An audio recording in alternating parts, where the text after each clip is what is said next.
bellos versos de inspiración. Bajo la fronda de esta enramada vengo a expresarte mi admiración.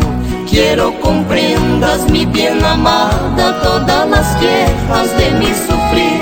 Tú eres la rosa maravillosa, tierno pimpollo de mi jardín. Traigo amores y melodías, todas nacidas del corazón.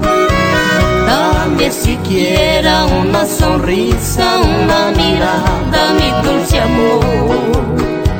Princesa mía, tus ojos negros son los motivos de mi pasión.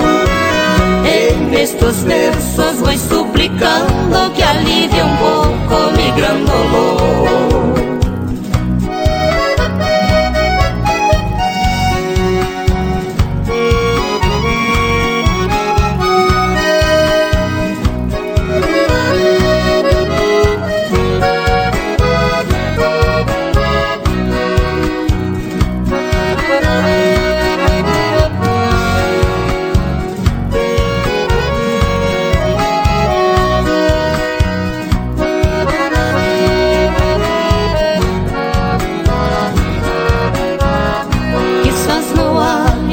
Expresarme que has cautivado mi corazón.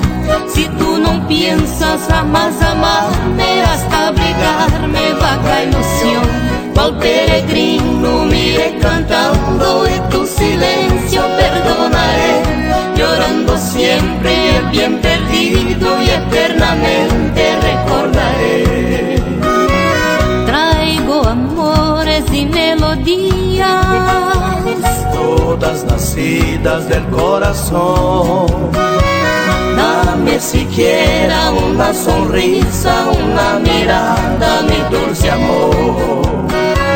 Princesa mía, tus ojos negros son los motivos de mi pasión. En estos versos voy suplicando que alivie un poco mi gran dolor.